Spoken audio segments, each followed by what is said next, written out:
Hello നമസ്കാരം. എല്ലാവർക്കും ജാഷി വയനാട് സ്റ്റോറീസിലേക്ക് ഹൃദയപൂർവ്വം സ്വാഗതം. കേൾക്കൂ കേൾക്കൂ കേട്ടുകൊണ്ടേയിരിക്കൂ, ഞാനും നിങ്ങളും നമ്മുടെ കഥകളും. നമ്മളിപ്പോൾ കേട്ടുകൊണ്ടിരിക്കുന്നത് ഉത്തരായനം എന്ന നോവലിൻ്റെ 10ാമത്തെ അധ്യായമാണ്. എല്ലാവർക്കും ഉത്തരായനത്തിലേക്ക് ഒരിക്കൽ കൂടി സ്വാഗതം. അല്ലിമയെ എന്തു പറഞ്ഞ് സമാധാനിപ്പിക്കണമെന്ന് സന്ദീപിന് അറിയില്ല. അവൾ ചുമരും ചാരി മാറിൽ കൈകെട്ടി കുനിഞ്ഞ മുഖത്തോടെ നിൽക്കുകയാണ്. ആരോടോ പിണങ്ങി നിൽക്കുന്നത് പോലെയാണെന്ന് തോന്നും. കർച്ചീഫ് ചുരുട്ടി പിടിച്ചിരിക്കുന്ന കൈ ഇടയ്ക്കിടയ്ക്ക് കണ്ണിനടുത്തേക്ക് നീങ്ങുന്നത് കാണുമ്പോൾ മാത്രമേ അവളുടെ ഉള്ളിൽ കരച്ചിലുണ്ടെന്ന് മനസ്സിലാക്കൂ. സന്ദീപ് അവളോട് പതിയെ സംസാരിച്ചു. അല്ലേ, നിൻ്റെ സങ്കടമൊക്കെ എനിക്ക് മനസ്സിലാവും. പക്ഷേ നമുക്കെന്ത് ചെയ്യാൻ പറ്റും? അല്ലിയുടെ അമ്മയെ വേണമെങ്കിൽ നമുക്ക് ഏറ്റെടുക്കാം. പക്ഷെ എവിടെ താമസിപ്പിക്കും? ഇങ്ങോട്ട് കൊണ്ടുവരാൻ പറ്റുമോ? അല്ലിമ മുഖമുയർത്തി അവനെ നോക്കി. ഇല്ലെന്ന് തലയാട്ടി. നിന്നെ സ്വന്തം കുഞ്ഞിനെ പോലെ വളർത്തിയ ഒരു അമ്മയുടെ മുന്നിലേക്ക് നിൻ്റെ പെറ്റമ്മയെ കൊണ്ടുവന്ന് ശുശ്രൂഷിക്കാമെന്ന് വെച്ചാൽ അവർക്ക് നോവും. ആൻറ്റിക്ക് മാത്രമല്ല, അങ്കിളിനും. അങ്ങനെയൊന്നും വേണ്ട സന്തോട്ട. അച്ഛനും അമ്മയും സമ്മതിച്ചാൽ പോലും ഞാനതിന് സമ്മതിക്കില്ല. പിന്നെയുള്ളത് ചന്ദ്രബാബുവിൻ്റെ അച്ഛനും അമ്മയാണ്, നിൻ്റെ ഗ്രാൻഡ് പേരൻസ്. അവർക്ക് മാളവികയെ ഏറ്റെടുക്കാനുള്ള സാമ്പത്തിക സ്ഥിതിയില്ല. ഏറ്റെടുത്താൽ മാത്രം പോരല്ലോ, ചികിത്സിക്കണ്ടേ? അനിച്ചേട്ടൻ്റെ കാര്യം അറിയാമല്ലോ. ജയിലിൽ നിന്ന് ഇറങ്ങിയിട്ട് അധികകാലമായിട്ടില്ല. വേറെയും കേസുകൾ നടക്കുന്നുണ്ട്.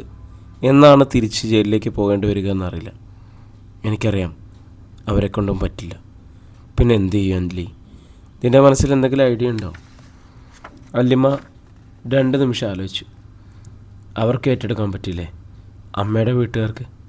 അമ്മയുടെ അമ്മയൊക്കെ ഉണ്ടല്ലോ, അവരൊക്കെ പണക്കാരല്ലേ, പൈസയ്ക്ക് ബുദ്ധിമുട്ടില്ല. അവിടുത്തെ മുത്തശ്ശിയുടെ സ്വന്തം മകളല്ലേ? അല്ലിമയുടെ ചോദ്യം ന്യായമാണെന്ന് സന്ദീപിനറിയാം. പക്ഷെ തടസ്സങ്ങളുണ്ട്. അതേപ്പറ്റി പറയാൻ ഭാവിച്ചപ്പോൾ അല്ലിമ വീണ്ടും സംസാരിച്ചു. ആ മുത്തശ്ശി സ്വന്തം മകൾ ജീവിച്ചിരിപ്പുണ്ടോ എന്ന് പോലും അറിയില്ലായിരുന്നല്ലോ. മകൾ ജീവനോടെ ഉണ്ടെന്ന് കാണുമ്പോൾ എന്തുമാത്രം സന്തോഷം തോന്നേണ്ടതാ. അപ്പോൾ തന്നെ പോയി കൂട്ടിക്കൊണ്ട് വരേണ്ടതല്ലേ, അതും ഇങ്ങനെയൊരു ദയനീയാവസ്ഥയിൽ കിടക്കുമ്പോൾ. അല്ലിമ ഒന്ന് മനസ്സിലാക്കണം, അവരുടെ ആൾക്കാർ തന്നെയാണ് ഈ അവസ്ഥയിലേക്ക് മാളവികയെ തള്ളിവിട്ടത്. ആ അച്ഛനും മകനും ജയിലിൽ പോയി കിടക്കുന്ന എന്തിനാ? മാളവികയോടും ചന്ദ്രബാബുവിനോടും ചെയ്ത കൊടും ക്രൂരത തന്നെ കാരണം. എന്നിട്ട് അവർ തന്നെ മാളവികയെ ഏറ്റെടുത്ത് സംരക്ഷിക്കുമോ? മാത്രമല്ല, അവർ ജയിലിലുമാണ്. മുത്തശ്ശി ഉണ്ടല്ലോ വീട്ടിൽ, അവർക്കെന്തെങ്കിലും ചെയ്യാൻ പറ്റില്ലേ? അല്ല, എന്താ ഉദ്ദേശിക്കുന്നത്? അങ്ങനെ ചെയ്താൽ ഞാനിവിടുന്ന് പോയി നിന്ന് അമ്മയെ നോക്കിക്കോളാം. അല്ലേ, ഇപ്പോഴും അവർക്ക് നീയും നിൻ്റെ അമ്മയും ശത്രുക്കളാണ്. പുരുഷന്മാർക്കല്ലേ ശത്രുത, അവിടുത്തെ സ്ത്രീകൾക്കില്ലല്ലോ. പക്ഷെ സ്വത്തും അധികാരം ഇപ്പോഴും പുരുഷന്മാരുടെ കയ്യിലാണ്. അവർ രണ്ടുപേരും ജയിലിലല്ലേ. അവരുടെ അനുവാദമില്ലാതെ അവിടുത്തെ സ്ത്രീകൾ എന്തെങ്കിലും ചെയ്യുമോ? പരസഹായമില്ലാതെ ജീവിക്കാൻ പറ്റാത്ത അവസ്ഥയിലാണ് മല്ലിക ചിറ്റ. അവരുടെ അവസ്ഥയോർത്ത് കരയാനല്ലാതെ അവർക്ക് എന്തെങ്കിലും ചെയ്യാൻ പറ്റുമോ? പിന്നെയുള്ളത് ഹരീന്ദ്രൻ്റെ ഭാര്യയാണ്. അവർക്കെന്ത് കാര്യം മാളവികയെ കൂട്ടിക്കൊണ്ടുപോയി സംരക്ഷിക്കാൻ? ഇതൊക്കെ സാമാന്യ ബുദ്ധിക്ക് ആലോചിക്കാവുന്നതല്ലേ ഉള്ളൂ. അവരുടെ ഭാഗത്തുനിന്ന് ഒരു നീതിയും പ്രതീക്ഷിക്കണ്ട. സന്തോട്ടാ, ആ അഴിക്കോടിനകത്ത് മൃഗത്തെ പോലെ ചുരുണ്ടുകൂടി കിടക്കുന്ന എൻ്റെ അമ്മയല്ലേ, ആരെയും തിരിച്ചറിയാതെ, അവനവൻ ആരാണെന്ന് പോലും അറിയാതെ. അവരുടെ ജീവിതത്തിൽ എന്ത് സംഭവിച്ചു എന്ന് അവർക്കറിയോ? എന്തൊക്കെയാണ് നഷ്ടപ്പെട്ടതെന്നറിയോ? ഞാൻ ജീവിച്ചിരിപ്പുണ്ടെന്നറിയോ? ഒന്നുമില്ല സന്തോട്ടാ. അമ്മ അങ്ങനെ തന്നെ മരിച്ചു പോകുന്നത് എനിക്ക് ഓർക്കാൻ വയ്യ. എനിക്ക് മരിച്ചാൽ മതിയെന്ന് തോന്നാം. പക്ഷേ നമുക്കൊന്നും ചെയ്യാനില്ലല്ലോ, അതാണ് സത്യം. അല്ലിമ അല്പസമയം ആലോചിച്ച് നിന്നു. എന്നിട്ട് പറഞ്ഞു, ആ ഹോസ്പിറ്റലിൽ പോയി താമസിച്ചുകൊണ്ട് അമ്മയെ നോക്കാമെന്ന് വിചാരിക്കുക. അതെളുപ്പമാണോ? ഹോസ്പിറ്റലിൻ്റെ ആളുകൾ നിന്നെ അക്സെപ്റ്റ് ചെയ്യണ്ടേ? താമസം, ഭക്ഷണം, ഇതൊക്കെ പ്രശ്നമല്ലേ? മനോരോഗിയുടെ ഒപ്പം കഴിയാൻ ഹോസ്പിറ്റൽ സ്റ്റാഫ് ഒരിക്കലും സമ്മതിക്കില്ല. സന്തോട്ടൻ അതൊന്ന് ആലോചിക്കണം, അന്വേഷിക്കുകയും വേണം. എനിക്കെൻ്റെ അമ്മയെ കെയർ ചെയ്യാൻ വേണ്ടി കൂടെ നിൽക്കാനൊരു സ്വാതന്ത്ര്യമില്ലേ? ബൈസ്റ്റാൻഡർ രോഗിയുടെ അവകാശമല്ലേ? ഞാൻ അമ്മയുടെ കൂടെ താമസിക്കാം. ആ ഹോസ്പിറ്റലിൽ കുറേ കൂടി മെച്ചപ്പെട്ട റൂം കിട്ടില്ലേ? നിനക്ക് ചിലവുകളുണ്ടാവും, അതിന് പണം വേണമല്ലോ. അതൊക്കെ ഞാൻ അച്ഛനോട് വാങ്ങിച്ചോളാം. ഹോസ്പിറ്റൽ അതോറിറ്റിയുമായിട്ട് സന്തോഷം സംസാരിക്കുമോ? ഞാൻ ആദ്യം അങ്കിളിനോടൊന്ന് സംസാരിച്ച് നോക്കട്ടെ. സന്തോട്ടാ, എനിക്കൊരു വഴികാട്ടി തരണം. എൻ്റെ അമ്മയുടെ അടുത്തെത്താൻ അല്ലമ്മ കെഞ്ചി. നമുക്ക് ട്രൈ ചെയ്യാം, ഉപേക്ഷ വിചാരിക്കരുത്. മറുവശത്ത് ഈ ലോകത്തെക്കുറിച്ച് ഒന്നും അറിയാത്ത ഭ്രാന്തിയായി കിടക്കുന്ന എൻ്റെ അമ്മയാണല്ലോ സന്തോട്ടാ. എന്നെക്കൊണ്ട് കഴിയുന്നവരെ ഞാൻ ശ്രമിക്കും. ഇതുവരെ നിന്നെ എത്തിച്ച് ഞാനാണല്ലോ. ഇവിടെയുള്ളവർക്ക് നിന്നെ ഓർത്ത് വിഷമമുണ്ട്, അതുകൂടി നീ മനസ്സിലാക്കണം. സന്ദീപ് രാജഗോപാലിൻ്റെ അടുത്തേക്ക് തിരിച്ചു ചെന്നു. അവളുടെ പെറ്റമ്മയല്ലേ അങ്കിൾ. ആ സ്ത്രീ അങ്ങനെ തന്നെ മരിച്ചു പോകുന്നത് അവൾക്ക് സഹിക്കാൻ വയ്യ. അവൾക്ക് അവരുടെ ജീവിതത്തിലേക്ക് തിരിച്ചു കൊണ്ടുവരണമെന്നുണ്ട്. അതിനുവേണ്ടിയുള്ള അതിയായ ആഗ്രഹമുണ്ട്. സന്ദീപ് അല്ലമ്മയുടെ പക്ഷം പിടിച്ചു പറഞ്ഞു. മാളവികയ്ക്ക് ഇനിയൊരു തിരിച്ചുവരവിന് സാധ്യതയുണ്ടോ? സന്ദീപിനാണ് ഞങ്ങളെക്കാൾ കൂടുതൽ അറിയുന്നത്. ശാരീരികമായ ആവശ്യതകളൊക്കെ പരിഹരിക്കാൻ സാധിച്ചേക്കും. നല്ല ഭക്ഷണം, നല്ല പരിചരണം, നല്ല ചികിത്സ, അതൊക്കെ മതിയല്ലോ. പക്ഷെ മനസ്സിൻ്റെ സമനില തിരിച്ചു പിടിക്കാൻ പറ്റുമെന്ന് അറിഞ്ഞൂടാ. ഇതൊരു സൈക്കാട്രിസ്റ്റിനല്ലേ പറയാൻ പറ്റൂ. ഇക്കാര്യത്തിൽ സാമ്പത്തികമായിട്ട് എന്തെങ്കിലും ചെയ്യാമെന്നല്ലാതെ എൻ്റെ ബുദ്ധിയിൽ വേറെ വഴിയൊന്നും കാണുന്നില്ല. ഞാൻ ആ മെൻ്റൽ ഹോസ്പിറ്റലിലെ ഡോക്ടർമാരുമായിട്ടൊന്ന് സംസാരിക്കട്ടെ അങ്കിളെ. അവർ സമ്മതിച്ചാൽ അല്ലിക്ക് അവളുടെ അമ്മയെ നോക്കാൻ ഇവിടുന്ന് അങ്കിള് അനുവാദം കൊടുക്കുമോ എന്നാണ് അറിയേണ്ടത്. ഞാനൊരു മനുഷ്യനെ സന്ദീപേ, എനിക്കുണ്ട് അമ്മ. അല്ലിമോളുടെ ടെൻഷൻ എനിക്ക് മനസ്സിലാവും. ഹോസ്പിറ്റലിൽ അവൾ സേഫാണെങ്കിൽ അവൾക്ക് വേണ്ടുന്ന എല്ലാ ഹെൽപ്പും ഞാൻ ചെയ്തു കൊടുക്കും. അത് മതി. എനിക്ക് ചെയ്യാൻ കഴിയുന്ന സഹായങ്ങളൊക്കെ ഞാനും ചെയ്യാം. മാളവികയുടെ വീട്ടുകാരുടെ നിലപാട് കൂടി അന്വേഷിക്കണം. അവരാണല്ലോ ഏറ്റവും അടുത്ത റിലേറ്റീവ്സ്. ഒരുപക്ഷെ കുറേ കൂടി മെച്ചപ്പെട്ട ഹോസ്പിറ്റൽ ചെലവും സൗകര്യങ്ങളുള്ള ഏതെങ്കിലും ഹോസ്പിറ്റലിലേക്ക് മാറ്റാൻ പറ്റുമോ എന്നുകൂടി ആലോചിക്കണം. അതൊരു വലിയ റിസ്ക് അല്ലേ. ഒരിക്കലും ഏറ്റെടുത്താൽ പിന്നെ നമുക്ക് താഴെ ഇറക്കാൻ പറ്റില്ല. കിളിമാനൂരിലെ ഹോസ്പിറ്റൽ അതോറിറ്റിയായിട്ട് സംസാരിച്ചുവെങ്കിൽ പോലീസിൻ്റെ അനുവാദവും വേണ്ടി വന്നേക്കും. ഒറ്റയ്ക്ക് മണിമലയിൽ പോകരുത്. ശത്രുക്കളെല്ലാം സബ് ജയിലിലല്ലേ എങ്കിലേ. ഇനി എന്ത് പേടിക്കാൻ? എന്നെ എന്തെങ്കിലും ചെയ്താൽ ആരെങ്കിലും രക്ഷപ്പെടുമോ? കുറ്റം ചെയ്തവരെല്ലാം ശിക്ഷിക്കപ്പെട്ടു. കിട്ടാനുള്ള അത്ര തെളിവുകൾ കിട്ടി. ഇനി അല്ലി മാളവിക പ്രസവിച്ചതാണോ എന്ന് തെളിയിക്കാൻ ഒരു ടെസ്റ്റ് വേണ്ടി വന്നേക്കും. അത്രയേ ഉള്ളൂ ബാക്കി. സന്ദീപ് തികഞ്ഞ ആത്മവിശ്വാസത്തിൽ പറഞ്ഞു നിർത്തി. ഡോക്ടർ വിജയമോഹൻ ലാപ്ടോപ്പിലെ ചില ഫയലുകൾ തിരയുന്നതിനിടയിൽ സന്ദീപിനോട് പറഞ്ഞു, ഞങ്ങൾ ആരും ചീറ്റ് ചെയ്തിട്ടില്ല. പേഷ്യൻ്റെ ഫേക്ക് ഐ ഡി ഉണ്ടാക്കിയത് ഞങ്ങളല്ല. ഇവിടെ അഡ്മിറ്റ് ചെയ്യാൻ കൊണ്ടുവന്നപ്പോഴേ അതുണ്ട്. മുമ്പ് ട്രീറ്റ്മെൻറ്റ് നടത്തിയിരുന്ന ഹോസ്പിറ്റലിൽ നിന്നുള്ള ഡിസ്ചാർജ് കാർഡിലും പേര് ശോഭന എന്ന് തന്നെയായിരുന്നു. ഏതെങ്കിലും ഒരു ഐ ഡി പ്രൂഫ് അഡ്മിഷന് മുമ്പ് വേണമെന്ന് ഡോക്ടർ ആവശ്യപ്പെട്ടാഞ്ഞില്ലേ?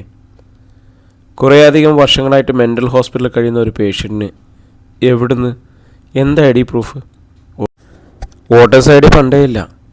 ആ സ്ത്രീ മനോരോഗിയായി കഴിഞ്ഞ ശേഷമാണ് ആധാർ കാർഡൊക്കെ പ്രാബല്യത്തിലായത്. പിന്നെന്താ ഐ ഡി പ്രൂഫാ? ഡോക്ടർ അമർഷത്തോടെ തുടർന്നു. സ്വന്തം അച്ഛനും സഹോദരനും അമ്മാവനും ഒക്കെയാണ് പേഷ്യൻറ്റിൻ്റെ കൂടെ. അവരാണോ ക്രിമിനൽസ്? അതോ ഹോസ്പിറ്റൽ അതോറിറ്റിയോ? ഞങ്ങളെന്തോ മഹാപരാധം ചെയ്ത പോലെ പോലീസിൻ്റെ ചോദ്യം ചെയ്യൽ. തമ്മിൽ മത്സരിച്ചാണ് മീഡിയ ആരോപണങ്ങളും അപവാദങ്ങളും കുറ്റങ്ങളും നിരത്തുന്നത്. അതെല്ലാം പോട്ടെ ഡോക്ടറെ. ഒരു ജീവൻ നിങ്ങളുടെ കയ്യിലുണ്ട്. ചതിക്കപ്പെട്ട ഒരു അമ്മ, ദ്രോഹിക്കപ്പെട്ട ഒരു സ്ത്രീ. അതൊരു പിച്ചക്കാരിയൊന്നല്ല.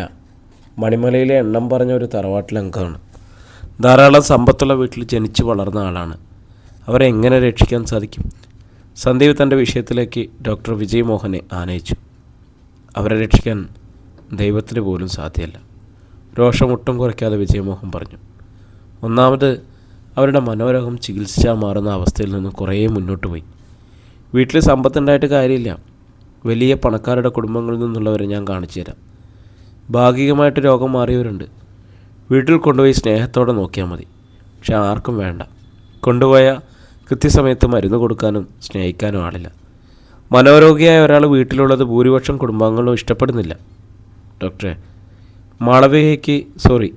ഇവിടെ ശോഭന നല്ല ചികിത്സയും നല്ല കെയറും കിട്ടണമെന്ന് അവരുടെ മകൾക്ക് ആഗ്രഹമുണ്ട്. അതിന് ഞങ്ങളെന്ത് ചെയ്യണം? ഇവിടെ വിശ്വാസമില്ലെങ്കിൽ നിങ്ങൾക്ക് വേറെ ഹോസ്പിറ്റലിൽ നോക്കാം. ഇവിടെ അവരുടെ അവസ്ഥ അങ്ങേയറ്റം മോശമായിരുന്നല്ലോ. അതൊന്നും ഹോസ്പിറ്റലിനെ കുറ്റമല്ല. പേഷ്യൻറ്റിൻ്റെ വീട്ടുകാർ സഹകരിക്കാത്തതുകൊണ്ടാണ്. ചികിത്സിക്കണമെങ്കിൽ പണം ചിലവാക്കും. തരുന്ന പൈസയ്ക്കുള്ള ട്രീറ്റ്മെൻറ്റ് മതി എന്നൊരു നിലപാടെടുത്താൽ ഞങ്ങൾക്ക് കൂടുതലൊന്നും ചെയ്യാനില്ല. പണത്തെപ്പറ്റി ഓർത്ത് ഡോക്ടറൊന്നും മടിക്കണ്ട. അവരുടെ ചികിത്സയ്ക്കുള്ള പൈസ കൃത്യമായിട്ട് ഇവിടെ എത്തിയിരിക്കും. സന്ദീപ് ഉറപ്പു നൽകി. എത്ര ചികിത്സിച്ചാലും അവർക്കിനി രോഗം മാറാനൊന്നും പോകുന്നില്ല. പിന്നെ ഫിസിക്കലായിട്ട് അവരെ കുറേ കൂടി നന്നായിട്ട് കെയർ ചെയ്യാം. പക്ഷേ ആ പേഷ്യൻ്റ് ഇനി എത്ര നാൾ ജീവിച്ചിരിക്കുന്നത് എനിക്കറിയില്ല. അവരുടെ കുടലിൽ കുറേ വ്രണങ്ങളുണ്ട്. മനസ്സിലായില്ലേ ഡോക്ടർ? വ്രണങ്ങളെന്ന് പറഞ്ഞാൽ ചികിത്സ മാറാത്തതാണോ? അൾസർ. ചികിത്സ ഫലിക്കുന്ന അവസ്ഥയൊക്കെ കഴിഞ്ഞു പോയിട്ടുണ്ടെന്നാണ് എൻ്റെ തോന്നൽ. ഇനി ചെയ്യാൻ കഴിയുന്ന എല്ലാം ഡോക്ടർ ചെയ്യണം. അതിൻ്റെ ബില്ല് എത്രയായാലും ഞങ്ങൾ അടച്ചോളാം. പിന്നെ ഒരു കാര്യം കൂടി, ശോഭനയുടെ മകൾക്ക് ബൈസ്റ്റാൻഡറായിട്ട് ഇവിടെ വന്നത് അമ്മയെ ശുശ്രൂഷിക്കാൻ അതിയായ ആഗ്രഹമുണ്ട്. അത് എളുപ്പമല്ല. പേഷ്യൻറ്റിന് ഭയങ്കരമായ പെയിൻ വരും. ചില നേരത്ത് അലറും, ചീറ്റും, ചിലപ്പോൾ ഉപദ്രവിക്കും. വിചാരിക്കാൻ വന്ന പോലെ എളുപ്പമല്ലെന്ന് ഒന്നുകൂടെ പറയുക. വിഷമിച്ച് പോകുക ആരായാലും. പക്ഷെ എന്തും സഹിക്കാൻ ആ മകൾ തയ്യാറാണ്.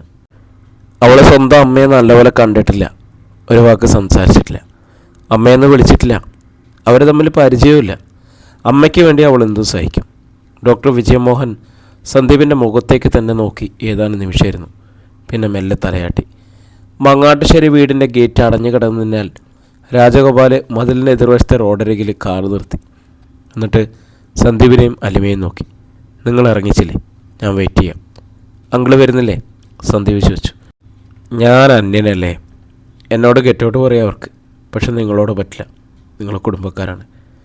അങ്കിളെ, ആ വീട്ടിൽ പുരുഷന്മാരാരും ഉണ്ടാവണമെന്നില്ല.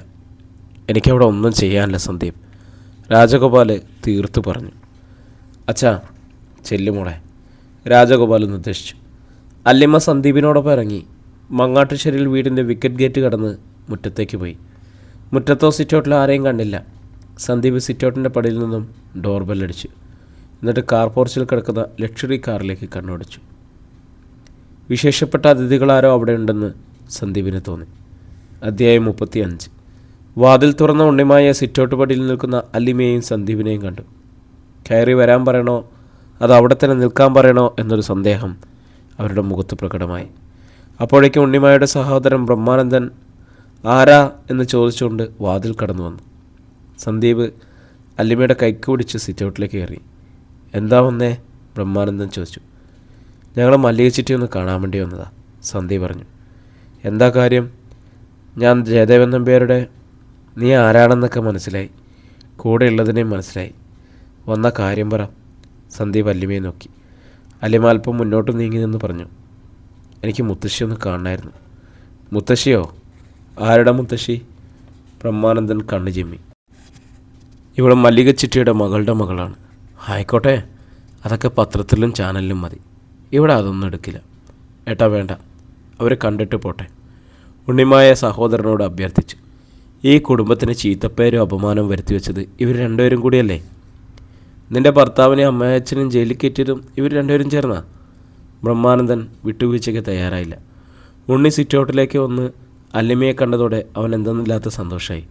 അവൻ ചിരിച്ചുകൊണ്ട് മുന്നോട്ട് വന്ന് അല്ലിമയുടെ കൈക്ക് പിടിച്ചു. വാ. അവൻ അവളെ കൂട്ടിക്കൊണ്ട് വാതിലിന് നേർക്ക് നീങ്ങി. സന്ദീപ് പിന്നാലെ ചെന്നു. ബ്രഹ്മാനന്ദൻ എന്തോ പറയാൻ ഭാവിച്ചപ്പോൾ ഉണ്ണിമായ ആംഗ്യം കാട്ടി തടഞ്ഞു. ഉണ്ണി അല്ലിമയും കൂട്ടി ഹാളിൽ ചെന്നു. അവിടെ ഉണ്ണിമായുടെ അച്ഛനും ഒരു വക്കീലും മല്ലികയും നിൽപ്പുണ്ടായിരുന്നു. വന്ന കാര്യം നടത്തിയിട്ട് അവർ പോകാൻ നിൽക്കുകയാണെന്ന് സന്ദീപിന് തോന്നി. അല്ലിമയെ കണ്ടതും മല്ലികയുടെ മുഖം വിളറി വെളുത്തു. അല്ലിമ അവരുടെ മുന്നിലേക്ക് ചെന്നു.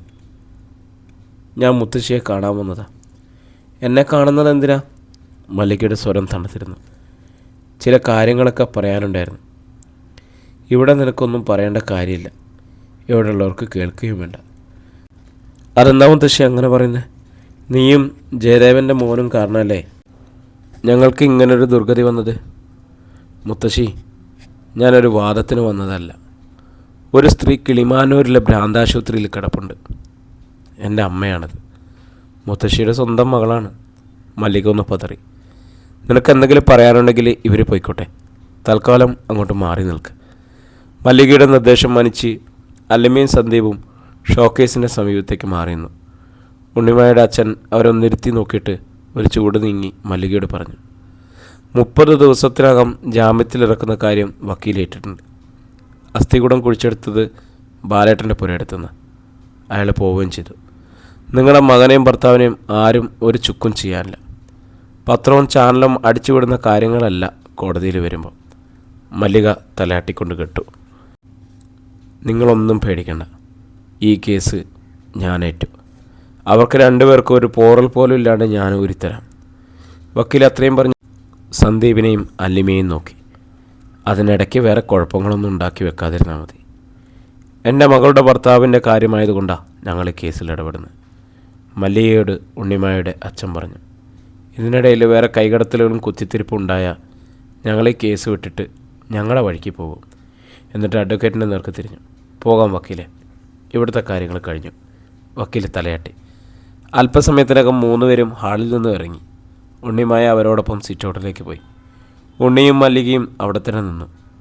ഇനി ഞങ്ങൾക്ക് സംസാരിക്കാമല്ലോ? സന്ദീപ് മല്ലികയോട് ചോദിച്ചു. എന്ത് സംസാരിക്കാനാ? മല്ലിക ചിറ്റയുടെ മോളല്ലേ ആശുപത്രിയിൽ കിടക്കണത്, പോയി കാണണ്ടേ? അതിനോട് ഇനിയെങ്കിലും നീതി കാണിക്കണ്ടേ? എനിക്കെന്ത് ചെയ്യാൻ പറ്റും? നിങ്ങൾക്കല്ലേ എന്തെങ്കിലും ചെയ്യാൻ പറ്റൂ? വേറെ ആരുണ്ട്? നിങ്ങളല്ലേ സ്വന്തം മകളെ ഈ നിലയിലാക്കി കൊല്ലാക്കൊല ചെയ്തിട്ടിരിക്കുന്നത്. ഞാനൊന്നും ചെയ്തിട്ടില്ല എൻ്റെ മകളെ. എൻ്റെ മകനോ മകൾക്കോ ഒരു ദോഷം വരണമെന്ന് ചിന്തിക്കുക പോലും ചെയ്തിട്ടില്ല, മല്ലിക ദീനസ്വരത്തിൽ പറഞ്ഞു. പിന്നെ എന്തുകൊണ്ടാ ഒരേ ഒരു മകള് എത്രയോ കാലമായിട്ട് മെൻ്റൽ ഹോസ്പിറ്റലാണെന്ന് അറിഞ്ഞിട്ടും ഒന്നും ചെയ്യാത്തത്? അല്ലിമ ചോദിച്ചു. ഞാനും നിന്നെപ്പോലൊരു പെണ്ണല്ലേ. എനിക്ക് 70 കഴിഞ്ഞു. വീടിന് പുറത്തിറങ്ങണമെങ്കിൽ ആരെങ്കിലും താങ്ങിപ്പിടിക്കണം. എൻ്റെ കയ്യിൽ 1000 രൂപ തികച്ചെടുക്കാനില്ല. ഞാൻ പറഞ്ഞാൽ കേൾക്കാനും ആരുമില്ല. എന്നേക്കായാലും അധികാരം ഈ വീട്ടിലെ വേലക്കാരിക്കുണ്ട്. അതിൽ കൂടുതൽ എങ്ങനെ തൻ്റെ നിസ്സഹായാവസ്ഥ വെളിപ്പെടുത്തണമെന്ന് അവർക്കറിയില്ലായിരുന്നു. മുത്തശ്ശിയുടെ മോളെ ഇത്രയും ദ്രോഹിച്ച് ആ നിലയിലാക്കിയത് മുത്തശ്ശിയുടെ ഭർത്താവും മകനും റിലേറ്റീവ്സും ചേർന്നല്ലേ. ആ മോളുടെ ഭർത്താവിനെ കൊന്ന് കുഴിച്ചിട്ടത് അവരെല്ലാവരും കൂടിയല്ലേ. അതറിഞ്ഞപ്പോഴെങ്കിലും എണീറ്റ് നിന്ന് അതിനെതിരെ ശബ്ദിച്ചില്ലെങ്കിൽ പിന്നെ എന്തിനാ ജനിച്ചതും ഇത്രയും കാലം ജീവിച്ചതും? രോഷവും സങ്കടവും കൊണ്ട് അല്ലിമയുടെ സ്വരം വിറവുണ്ട്. എന്നിട്ടിപ്പോഴും മകളോടല്ല അലിവും കടപ്പാടും. അതിനെ ദ്രോഹിച്ചവരെ രക്ഷിക്കാൻ വേണ്ടിയല്ലേ ആ വക്കീലിനെയൊക്കെ കൂട്ടി ഒരു കൂട്ടർ വന്നിട്ട് പോയത്. എന്തൊക്കെ ചെയ്തിരുന്നാലും എനിക്കെൻ്റെ ഭർത്താവും എൻ്റെ മോനും വലുത്. 4 പേരെ കൊന്നിട്ട് വന്നാലും എന്നെ നിലത്തിട്ട് ചവിട്ടിയാലും ഞാൻ അവർക്കെതിരായിട്ട് നിൽക്കില്ല. നീ പറയുന്ന എൻ്റെ മകള് 10-23 കൊല്ലം മുമ്പ് ഈ വീട്ടിൽ നിന്ന് പോയോളാം. അതോടെ ഞങ്ങളെയൊക്കെ മനസ്സിൽ നിന്ന് പോയി. അതുകൊണ്ട് ആ മകളോട് ചെയ്ത ക്രൂരതയും ദുഷ്ടതയും നല്ലതായോ? അവളുടെ ഭർത്താവിനെ കൊന്നുകളഞ്ഞിട്ട് അവൾ പ്രസവിച്ച കുഞ്ഞിനെ തെരുവിലെറിഞ്ഞതും അവളെ ഭ്രാന്തിയാക്കിയതും അവളുടെ പേരിലുണ്ടായിരുന്ന സ്വത്ത് സൂത്രത്തിൽ കൈവശപ്പെടുത്തിയതും സൽപ്രവൃത്തിയായിട്ട് തീർന്നു. അതൊന്നും നല്ലതാണെന്ന് ഞാൻ പറഞ്ഞില്ല. എന്തൊക്കെ തെറ്റ് ചെയ്തിട്ട് വന്നാലും എനിക്കെൻ്റെ ഭർത്താവും മകനും വലുത്. ഇനി അതങ്ങനെ തന്നെയാണ്. ഞങ്ങളിപ്പോൾ വന്നത് മെൻ്റൽ ഹോസ്പിറ്റലിൽ കിടക്കുന്ന എൻ്റെ അമ്മയെ സഹായിക്കാൻ പറ്റുമെന്ന് അറിയാൻ വേണ്ടിയാണ്. അലിമ അവസാന ശ്രമമെന്ന മട്ടിൽ ചോദിച്ചു. മല്ലിക നിഷേധാർത്ഥത്തിൽ തലയാട്ടി. ഉണ്ണിമായ ഇടയ്ക്ക് കയറി പറഞ്ഞു. ഇവിടെ ആണുങ്ങളാണ് ഓരോന്ന് തീരുമാനിച്ചുകൊണ്ടിരുന്നത്. അവരോട് ചോദിക്കാതെ ഇവിടുത്തെ സ്ത്രീകളൊന്നും ചെയ്യാറില്ല. ഇവിടുത്തെ ആണുങ്ങൾ ജയിലിലല്ലേ, അവർ പുറത്തിറങ്ങട്ടെ. എല്ലാ കാലത്തും അവർ ജയിലിൽ കിടക്കില്ലല്ലോ. അവർ പുറത്തിറങ്ങുന്നതിന് മുമ്പേ നിങ്ങൾക്കൊരു രോഗം വന്നു, ചികിത്സിക്കാൻ പറ്റില്ലേ? അല്ലിമ ചോദിച്ചു. നീ ഇപ്പം ഞങ്ങളുടെ ശത്രുസ്ഥാനത്താണ് നിൽക്കുന്നത്. നീയും കൂടി കാരണം അവർക്ക് ജയിലിൽ കയറേണ്ടി വന്നത്. എന്നിട്ടും നിന്നെ ഞങ്ങൾ സഹായിക്കണോ? ഉണ്ണിമായ രോഷാകുലയായി. ഞാൻ കാരണമല്ല അവർ ജയിലിൽ കയറിയത്. കൊലപാതകം ചെയ്തിട്ട് എന്നെ സഹായിക്കാനല്ല ആവശ്യപ്പെട്ടത്. ഈ നിൽക്കുന്ന സ്ത്രീയുടെ മകളെയാണ്. അവർക്ക് കൂടി അവകാശപ്പെട്ട സ്വത്താണല്ലോ നിങ്ങളെല്ലാം കൂടി കൈവശപ്പെടുത്തി വെച്ചിരിക്കുന്നത്. ഓ, നീ കണക്ക് പറയാൻ വന്നതാ? വന്നത് കണക്ക് പറയാനല്ല, പക്ഷേ ഇനി ഞാൻ പറയും. എൻ്റെ അമ്മയ്ക്ക് കിട്ടേണ്ടിയിരുന്ന പാതി സ്വത്ത് കണക്ക് പറഞ്ഞ് തന്നെ വാങ്ങിക്കും. അത് വിറ്റിട്ട് ഉണ്ണാൻ വേണ്ടിയല്ല, എൻ്റെ അമ്മയെപ്പോലെ ചതിക്കപ്പെട്ടവരെ സഹായിക്കാൻ വേണ്ടി ഞാനത് ഉപയോഗിക്കും. അല്ലിമ ധാർമ്മിക രോക്ഷത്തിൽ പറഞ്ഞു. നിനക്കുള്ള മറുപടി ഞങ്ങളുടെ ആണുങ്ങൾ തന്നോളും, ഉണ്ണിമായ പറഞ്ഞു. സന്ദീപേ, നീ ഇവിടെ വിളിച്ചോണ്ട് പോ. ഞങ്ങളോട് വെറുതെ വഴക്കിന് നിൽക്കണ്ട, മല്ലിക ആവശ്യപ്പെട്ടു. ഞങ്ങൾ പോയിക്കൊള്ളാം. പക്ഷെ മല്ലിക ചിറ്റയിൽ നിന്നും ഞാൻ ഇങ്ങനെയൊരു പെരുമാറ്റം പ്രതീക്ഷിച്ചില്ല. മകളുടെ ഭർത്താവിനെ കൊന്ന് കുഴിച്ചിട്ടതിനും മകളെ ഭ്രാന്തയാക്കി 10-23 വർഷം ഭ്രാന്താശുപത്രിയിൽ അടച്ചതിനും നിങ്ങൾ പറയുന്ന ന്യായം ഞാൻ ശരിക്കും കേട്ടു. ഇവിടുത്തെ ആണുങ്ങൾക്ക് ഇനി എത്ര നാളുണ്ടാവും നിങ്ങളുടെ കൂടെ? മല്ലിക ചിറ്റ സന്ദീപിനെ നേർക്ക് നോക്കി പകച്ചു നിന്നു. സന്ദീപ് അല്ലിമയെ നോക്കിയിട്ട് പറഞ്ഞു, വാ പോകാം, ഇത് വേറൊരു ഭ്രാന്താശുപത്രിയാണ്. സന്ദീപ് അല്ലിമയെ കൂട്ടി മങ്ങാട്ടുശ്ശേരി തറവാട്ടിൽ നിന്നിറങ്ങി. നീണ്ട കൊറിഡോറിലൂടെ നടന്നു പോകുക ഡോക്ടർ വിജയമോഹൻ പറഞ്ഞു. റൂം സെറ്റ് ചെയ്തിട്ടുണ്ട്. നിങ്ങൾ ഡിമാൻഡ് ചെയ്തതല്ല ഇല്ലെങ്കിലും ഇപ്പോൾ ഹൈജീനിക് ആയിട്ടുള്ള കെയറും മെഡിക്കേഷനും ഒക്കെയാണ്. നോക്കാൻ നഴ്സിംഗ് അസിസ്റ്റൻ്റ് സ്പെഷ്യൽ ഡ്യൂട്ടിയിലുണ്ട്. നിങ്ങൾ സാറ്റിസ്ഫൈഡ് അല്ലെങ്കിൽ പറഞ്ഞാൽ മതി. രണ്ടാമത്തെ ഫ്ലോറിന് റൂമിന് മുന്നിൽ അവരെത്തി. അഴിവാതിലിനുള്ളിലാണ് മുറി. അകത്തേക്ക് നോക്കാൻ ഡോക്ടർ ആവങ്ങിയും കാട്ടി. അല്ലമയും സന്ദീപും രാജഗോപാലും വാതിലിനോട് ചേർന്ന് നിന്ന് നോക്കി. വൃത്തിയുള്ള കട്ടിലും കിടക്കുകയും അതിൽ ഒരു സ്ത്രീ കമഴ്ന്നു കിടക്കുന്നു. പേഷ്യൻറ്റും കംഫർട്ടബിൾ ആണെന്ന് തോന്നുന്നു, വിജയമോഹൻ പറഞ്ഞു. ഒരു നേഴ്സ് അവിടേക്ക് വന്നു. വാതിൽ തുറക്കാൻ ഡോക്ടർ നിർദ്ദേശിച്ചപ്പോൾ നേഴ്സ് വാതിൽ തുറന്നു. ഡോക്ടർ മുമ്പേ മുറിയിൽ കയറി. പിറകെ രാജഗോപാലും. അതിന് പിന്നിൽ അല്ലമയും സന്ദീപും. ശോഭന, ഡോക്ടർ ഉച്ചത്തിൽ വിളിച്ചു. രണ്ടാമത്തെ വിളിക്ക് കമന്ന് കിടന്ന എല്ലരിച്ച ശരീരത്തിൽ ഒരു നടുക്കുണ്ടായി. കമന്ന് കിടന്ന നിലയിൽ തന്നെ തലതിരിച്ച് അത് മുറിയിൽ നിൽക്കുന്നവരെ നോക്കി. എന്നിട്ടും വീണ്ടും പഴയ പോലെ കിടന്നു. വൃത്തിയുള്ള ഗൗണാണ് മാളവികയെ ധരിപ്പിച്ചിരുന്നത്. മുറിയിലെ വായുവിന് ഡെറ്റോളിൻ്റെ മണമായിരുന്നു. സന്ദീപും അല്ലിമയും രാജഗോപാലും മൂകരായി നോക്കി നിന്നു. അറ്റാച്ച്ഡ് ബാത്റൂമുണ്ട്. ബൈസ്റ്റാൻഡർക്കുള്ള ബെഡ്. അറ്റൻഡേഴ്സ് ഉടനെ തന്നെ എത്തിക്കും. ഫുഡിൻ്റെ കാര്യം നിങ്ങളുടെ ഇഷ്ടം പോലെ തീരുമാനിക്കാം. ഇവിടെ ക്യാൻറ്റീനുണ്ട്. പുറത്ത് ഹോട്ടലിൽ നിന്ന് കഴിക്കണമെങ്കിൽ അതും വേണം, ഡോക്ടർ പറഞ്ഞു. എന്തെങ്കിലും വാങ്ങിക്കണമെങ്കിൽ അതിന് ആളുണ്ടാവുമോ? രാജഗോപാൽ ചോദിച്ചു. ഇവിടുത്തെ സെക്യൂരിറ്റിയോട് പറഞ്ഞാൽ മതി. 2 പേരുണ്ട്, ഞാൻ പറഞ്ഞേൽപ്പിക്കാം. ഇവിടെ ഇങ്ങനെ ഒരു സിസ്റ്റം ഒന്നും നിലവിലില്ല. പക്ഷേ ഇതൊരു സ്പെഷ്യൽ കേസ് ആയതുകൊണ്ടാണ്. താങ്ക് യു ഡോക്ടറെ, രാജഗോപാൽ പറഞ്ഞു. ഞാൻ പോയി ബാഗ് എടുത്തിട്ട് വരാം. സന്ദീപ് മുറിവിട്ടിറങ്ങി പുറത്തേക്ക് പോയി. എന്തെങ്കിലും ആവശ്യമുണ്ടെങ്കിൽ കോളിംഗ് ബെല്ലടിച്ചാൽ മതി. ഡ്യൂട്ടി നേഴ്സോ അറ്റൻഡറോ അപ്പോൾ തന്നെ എത്തും, ഡോക്ടർ പറഞ്ഞു. മോളെ, രാജഗോപാൽ വിളിച്ചു. സ്ഥലകാലങ്ങൾ മറന്നു നിൽക്കുകയായിരുന്നു അല്ലിമ. പറഞ്ഞതെല്ലാം കേട്ടല്ലോ അല്ലേ? അല്ലിമ തലയാട്ടി. എനിക്ക് കുറച്ച് ജോലിയുണ്ട്, ഞാൻ അങ്ങോട്ട് നീങ്ങട്ടെ. ഡോക്ടർ അനുമതി തേടി. പിന്നെ നേഴ്സിനോട് പറഞ്ഞു, ഇവിടെ എപ്പോഴും നല്ല ശ്രദ്ധ വേണം, വേണ്ടതെല്ലാം ചെയ്തു കൊടുക്കണം. നേഴ്സ് ശരി ഡോക്ടർ എന്ന് പറഞ്ഞ് തലയാട്ടി. ഡോക്ടർ റൂമിൽ നിന്ന് പോയി. മോളെ, രാജഗോപാൽ വിളിച്ചു. അല്ലിമ സങ്കടത്തിൽ കുതിർന്നു നിൽക്കുകയായിരുന്നു. നിനക്ക് പറ്റുന്നുണ്ടെങ്കിൽ മാത്രം ഇവിടെ നിന്നാൽ മതി. എപ്പോൾ വേണമെങ്കിലും നിനക്ക് തിരിച്ചു പോരാം. ഒരു ഫോൺ കോൾ മതി. എനിക്ക് പറ്റുവച്ചാ, അല്ലിമ അചഞ്ചലമായ മനസാന്നിധ്യത്തോടെ പറഞ്ഞു. സന്ദീപ് അല്ലിമയുടെ ലഗേജ് കൊണ്ടുവന്ന് മുറിയിൽ ടേബിളിന് മീതെ വെച്ച്. ഇനി നിങ്ങൾ പോയിക്കോ, അല്ലിമ അവരോട് പറഞ്ഞു. ഇന്നെന്തായാലും ഞങ്ങൾ പോകുന്നില്ല. ഇവിടെ ഏതെങ്കിലും ഹോട്ടലിൽ മുറിയെടുത്ത് താമസിക്കും. നീ തനിച്ചാണെന്ന് വിചാരിക്കണ്ട. നിൻ്റെ വിരൽത്തുമ്പിലുണ്ട് ഞങ്ങൾ 2 പേരും. ഒരൊറ്റ കോൾ മതി. എനിക്കറിയാച്ചാ, അതല്ല എൻ്റെ ഏറ്റവും വലിയ ധൈര്യം. അപ്പോൾ ഞങ്ങൾ ഇറങ്ങട്ടെ. നാളെ തിരിച്ചു പോകുന്നതിന് മുമ്പ് വന്ന് കാണാം. സന്ദീപ് യാത്ര പറഞ്ഞു. ഞാൻ വിളിച്ചോളാം സന്തുകേട്ടാ, വിഷമിക്കരുത്. ഇതൊന്നും നമ്മുടെ തെറ്റുകൊണ്ട് സംഭവിച്ചല്ല, മറ്റുള്ളവർ ചെയ്ത ക്രൂരതയാണ്, സന്ദീപ് ഒന്നുകൂടി ഓർമ്മിപ്പിച്ചു. ഒരിക്കൽ കൂടി യാത്ര പറഞ്ഞ് അവർ 2 പേരും മുറിവിട്ടിറങ്ങിപ്പോയി. എന്താവശ്യമുണ്ടെങ്കിലും വിളിച്ചാൽ മതി, നേഴ്സ് പറഞ്ഞു. അല്ലിമ മാളവികയുടെ ബെഡിൽ ചെന്നിരുന്നു. എല്ലിച്ച ആ രൂപം നോക്കിയിരിക്കെ അവളുടെ മനസ്സിൽ പല ചിത്രങ്ങളും കടന്നുപോയി. അമ്മയുടെ ചെറുപ്പം, അച്ഛനുമായിട്ടുള്ള സ്നേഹം, അതിൻ്റെ പേരിലുണ്ടായിരുന്ന കോലാഹലങ്ങൾ, പോലീസ്, കോടതി, എല്ലാ പ്രതിസന്ധികളെയും അതിജീവിച്ച് അമ്മ അച്ഛൻ്റെ ഒപ്പം നിലകൊണ്ടത്. അച്ഛനെ കാണാതായത് മുതൽ അമ്മ അനുഭവിച്ച മനോവേദനയും കാത്തിരിപ്പും. പോണ്ടിച്ചേരിയിലെ പ്രസവത്തിന് ശേഷം കുഞ്ഞിനെ നഷ്ടപ്പെട്ടത് മുതൽ അമ്മ അനുഭവിച്ച ആദിയും മാനസിക പീഡനവും.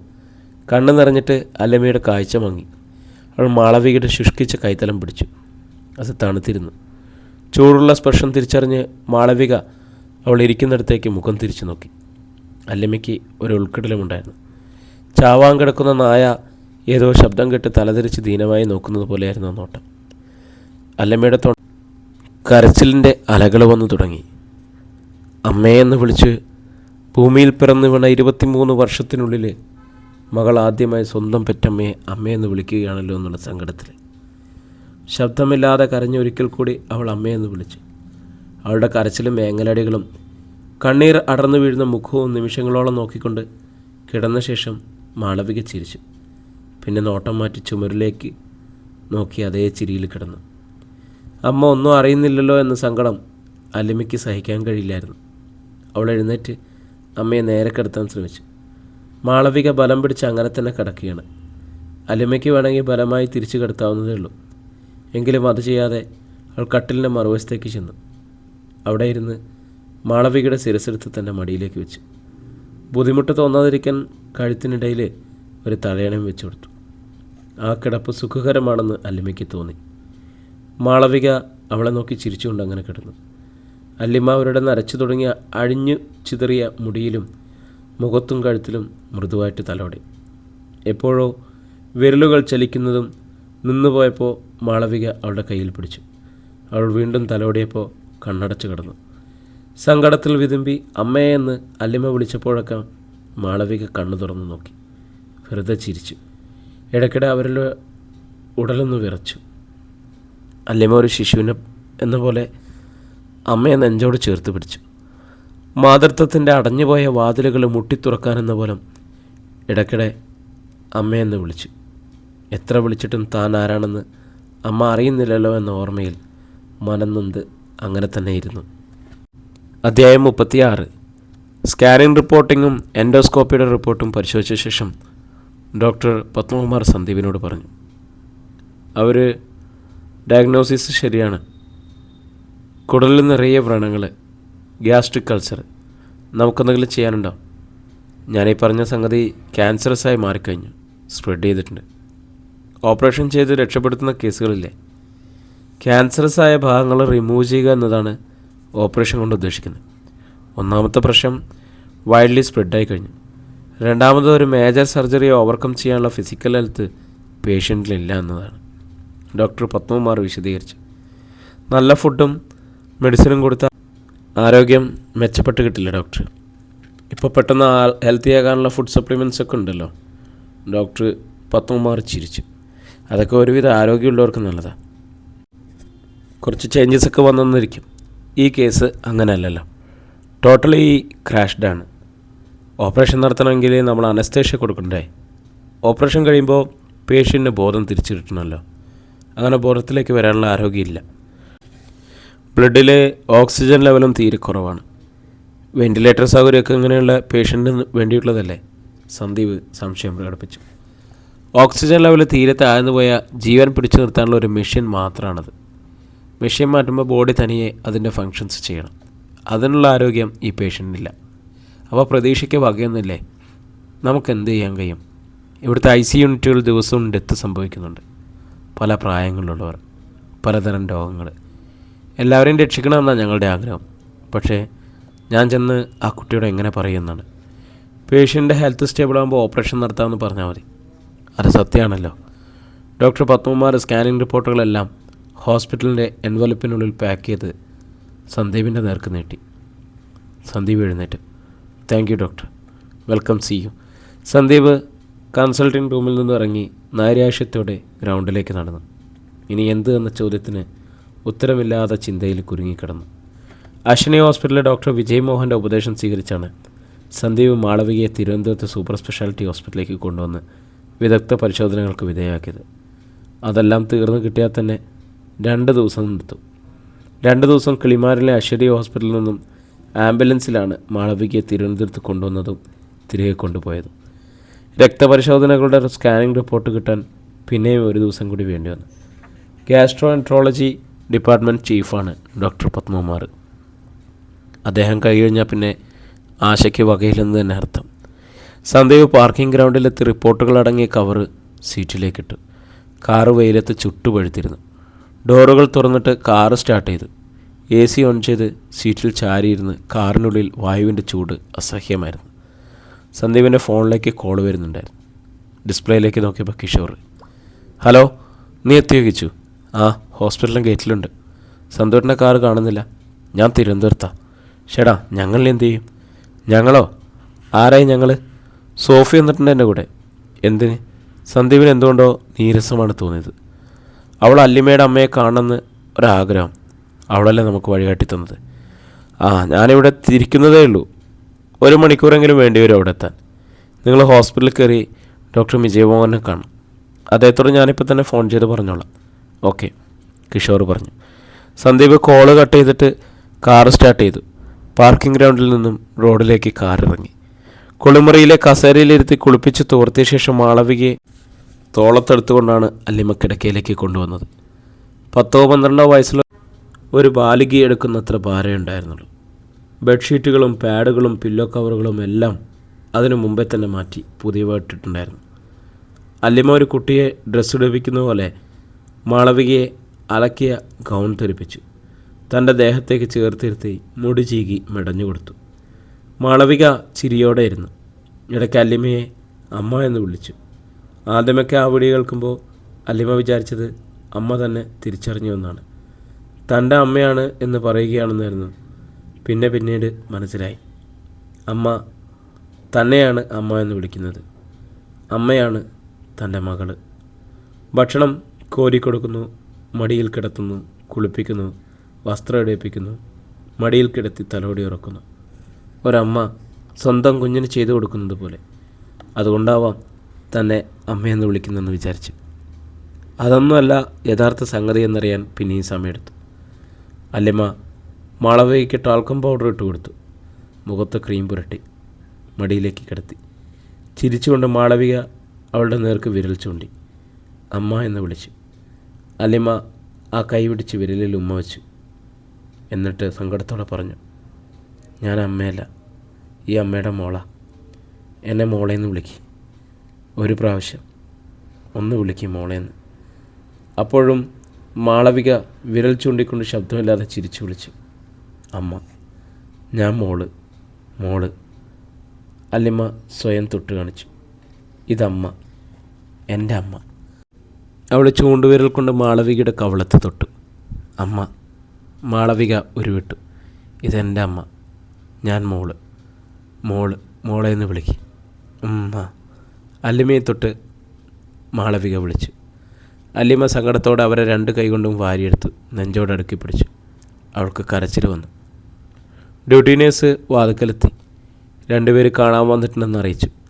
അല്ലിമ ബെഡിൽ നിന്ന് എണീറ്റ് നോക്കുമ്പോൾ അഴിവാതിലിനപ്പുറം നേഴ്സ്, അതിന് പുറകിൽ കിഷോറും സോഫയും. അല്ലിമ വേഗം വാതിക്കലേക്ക് ചെന്നു. നേഴ്സ് വാതിൽ തുറന്നു കഴിഞ്ഞു. കിഷോറും സോഫയും അല്ലിമയെ ആകാംക്ഷയോടെ നോക്കി. ഞങ്ങൾക്ക് അകത്തോട്ട് കയറി വരാൻ പറ്റുമോ? കയറി വാ, അല്ലിമ ക്ഷണിച്ചു. അവളുടെ കണ്ണിലെ നനവ് സോഫിയ കണ്ടു. അല്ലിമ സങ്കടപ്പെട്ടിരിക്കുമായിരുന്നോ? എന്താ അങ്ങനെ ചോദിച്ചേ? അല്ലിമ തിരക്കി. കണ്ണിലെ നനവ്. ഈ കുട്ടിക്ക് എപ്പോഴും സങ്കടമുള്ളൂ, നേഴ്സ് പറഞ്ഞു. ഞങ്ങൾ വന്ന് നോക്കുമ്പോഴൊക്കെ കണ്ണ് തുറക്കുന്നത് കണ്ടു. കിഷോറും സോഫയും കിടക്കയ്ക്കരികിൽ ചെന്നു. മാളവിക കിടക്കയിൽ കുറുകെ എന്ന വണ്ണമാണ് കിടക്കുന്നത്. ഇതെന്താ ഇങ്ങനെ? സോഫിയ ചോദിച്ചു. ഞാൻ അമ്മയെ കെട്ടിപ്പിടിച്ച് വർത്തമാനം പറഞ്ഞുകൊണ്ടിരിക്കുകയായിരുന്നു. അപ്പോഴാണ് നിങ്ങൾ വന്നത്. അല്ലിമ പുറം കൈ കൊണ്ട് കണ്ണുകൾ തൂത്തു. അമ്മ വർത്തമാനം പറയോ? ഞാൻ അമ്മയോട് പറയും. കൂടെ ഞാൻ അമ്മയോട് മിണ്ടിക്കൊണ്ടിരിക്കും. എല്ലാം നല്ല നീറ്റാണല്ലോ.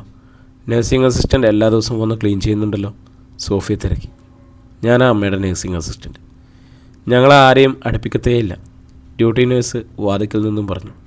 കെയർ ചെയ്യാനൊക്കെ ഞങ്ങളോട് ചോദിച്ച് ഒറ്റ ദിവസം കൊണ്ട് തന്നെ പഠിച്ചു. നേഴ്സ് വാതിൽ ചാരിയിട്ട് തിരികെ പോയി. സന്ധ്യവട്ടം തിരുവനന്തപുരത്ത് ഹോസ്പിറ്റലിൽ പോയതാ. നിങ്ങൾ വരുമെന്ന് അറിയിച്ചിട്ടുണ്ടായിരുന്നോ? അല്ലിമ ചോദിച്ചു. ഞാനൊന്ന് സൂചിപ്പിച്ചിരുന്നു. ഞങ്ങളുടെ എത്തിയപ്പോൾ വിളിച്ചു, ഇങ്ങോട്ട് തിരിച്ചെന്നാണ് പറഞ്ഞത്. സോഫിയ മാളവികയെ അടിമുടി നോക്കി. ബോഡി തീരെ വീക്കാണല്ലോ. ഇതിലും കഷ്ടമായിരുന്നു, ബെഡ്സോറും പെയിനും. ഇപ്പോൾ കുറച്ച് ബെറ്റർ ആയതാ, അല്ലിമ പറഞ്ഞു. സോഫിയ മാളവികയുടെ കൈത്തണ്ട പിടിച്ച് നാടിമിടിപ്പ് നോക്കി. മാളവിക അവളെ നോക്കി ചിരിച്ചു. അല്ലിമ വെറുതെ പരിചയപ്പെടുത്തി.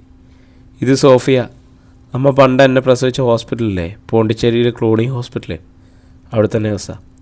മാളവിക സോഫിയുടെ നേർക്ക് വിരൽ ചൂണ്ടി. ഇതാരാണെന്ന് പറയട്ടെ? കിഷോറിനെ കാട്ടി അല്ലിമ മാളവികയുടെ ശ്രദ്ധ ക്ഷണിച്ചു. ഇത് കിഷോർ. ദേ, ഈ സുന്ദരിക്കുട്ടിയെ കല്യാണം കഴിക്കാൻ പോകുന്ന ആളാ. സോഫയ്ക്ക് നാണം വന്നു. കിഷോർ പുഞ്ചിരി തൂങ്ങി. അവൻ്റെ നേർക്ക് മാളവിക വിരൽ ചൂണ്ടി. അമ്മയോ? സോഫിയ ആശ്ചര്യപ്പെട്ടു. എന്നെയും അമ്മയെന്ന് വിളിക്കും, അല്ലിമ പറഞ്ഞു. എനിക്കത് കേൾക്കുമ്പോൾ നെഞ്ച് പൊടിയണ പോലെയാ. എന്നെ മോളേന്ന് വിളിച്ച് കേൾക്കാൻ കൊതിയാ. അപ്പോഴാ അമ്മ. അല്ലിമയുടെ കണ്ടയിടറി.